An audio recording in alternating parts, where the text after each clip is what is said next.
Hey everyone, it's the full big moon in Libra, and there's a whole lot happening. We've got Chiron conjunct the sun, we've got relationships coming up all over the place, and don't forget to stick around to the end because of course I've got a couple of practices for you. So let's get right to it because there's always lots to cover. 3, 2, 1. Hey everyone. Okay, so this one is seriously heavy right now, okay?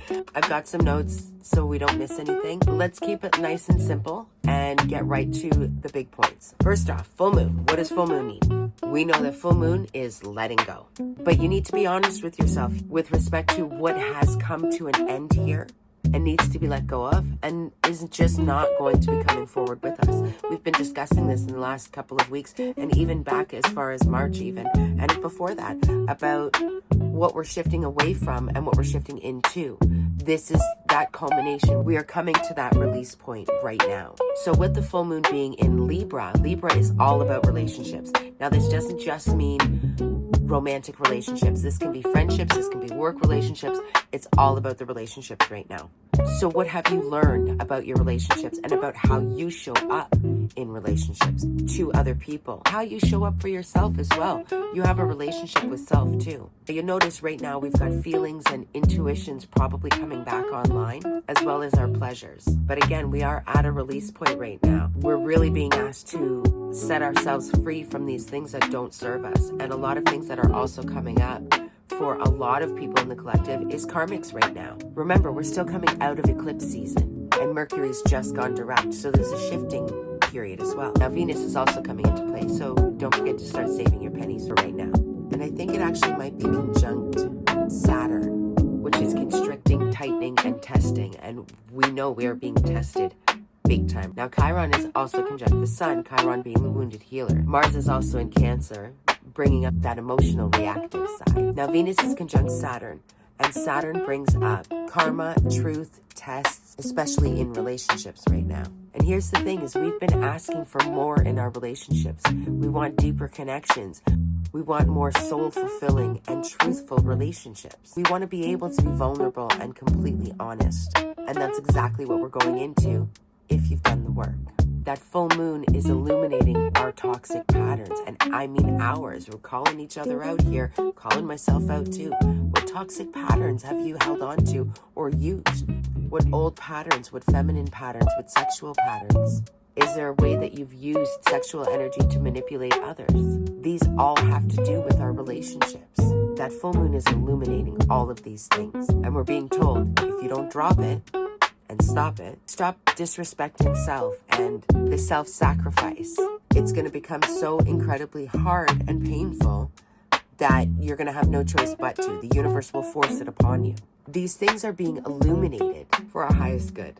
So you can bring an acceptance to it and a love to it and consciousness to it because that's how we transform these things.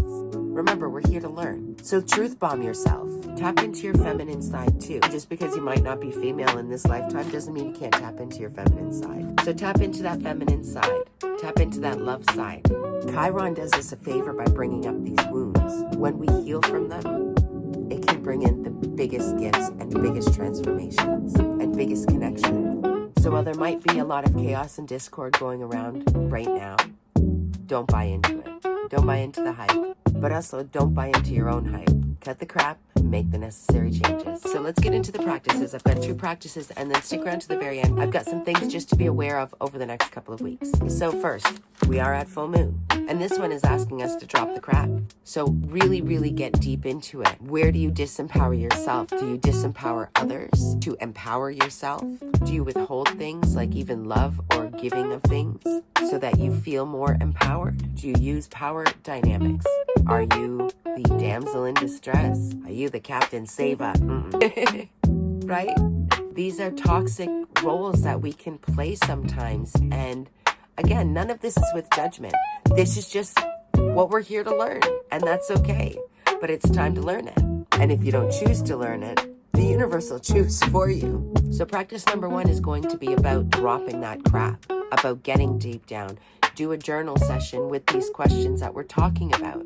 where you empower yourself. Where are you disempowering yourself? Do you disempower others to empower yourself? Do you use power dynamics and emotional manipulation? Here's the thing, there's no judgment on any of these things. These are just things that we're here to learn about and grow through. But again, if we don't choose to do it, the universe will choose for us. So what are you really here for? What are you done with? What's not working for you anymore? What's not working this way? Where are you compromising yourself? Maybe things have changed for you. What are you no longer called to do? Where do you need to shift? We're really playing with a lot of feminine energy right now too. So really get deep into it. What does your heart want? Practice number 2 is going to be a nervous system regulation. That helps to get you into that sort of safe space so you can really get deep into things. So you might want to do this practice first and then go into a journaling or a meditation and see what answers can come up for you. Get nice and quiet. We're going to do big belly breathing. We're going to get ourselves into an active resting position. Lay flat on your back, bend your knees up, but keep them directly in line with your feet and your hips. So they're not bending in or out, they're just directly up and straight in line. And if you can lay like this for 20 minutes and do these big belly breaths, it will really get you into that safe space. So lay there for 20 minutes, have some nice meditation music that you like, whatever you prefer, or you can use Hertz music. So I would suggest using a frequency for the heart chakra, which would be 639 Hertz, but you can choose whichever one you feel called to use. And then place your hands on your belly so that you can feel the rise and fall of your belly. And once you've managed to get into that safe space, take some time for yourself to do some meditation or do a journal, especially a free write journal, because you never know what's going to come up in one of those. Again, we're trying to illuminate all that needs to be dropped away and all the things that consciousness needs to be brought to so that we can give it love and acceptance and transform it. So, over the next couple of weeks, first off, don't be reactive, be the observer. Ever the observer. No silly risks, be cautious. Do not believe the hype. Do not believe everything you hear. There's going to be all sorts of nonsense being spoken. But just remember, this too will pass. Also, avoid self-sabotaging right now. Avoid overextending yourself and overcommitting. Trust your instincts. And of course, spend some time dancing. Get right into your joy. We might still be experiencing a little bit of fogginess and confusion, but our intuitiveness will be coming back online stronger than ever, and our artistic flares. Now, we might be being cast as villains, victims, or martyrs in different people's stories at different times, but no matter what, everything comes out in the wash, so don't buy into it. We've been planting seeds since February, March, and we're continuing to plant those seeds throughout the rest of April. These are long-term seeds though, so make sure your focus is where it needs to be. Release what no longer serves so that you can realign with fresh energy. All right, everyone, if you've been here before, thanks for coming back. And if you're new here, don't forget to hit that like and subscribe. Hope that helped. And as always, if you've liked the content you've seen today, please like and subscribe and leave me a comment. Let me know what hit for you, what didn't hit for you, what are your practices.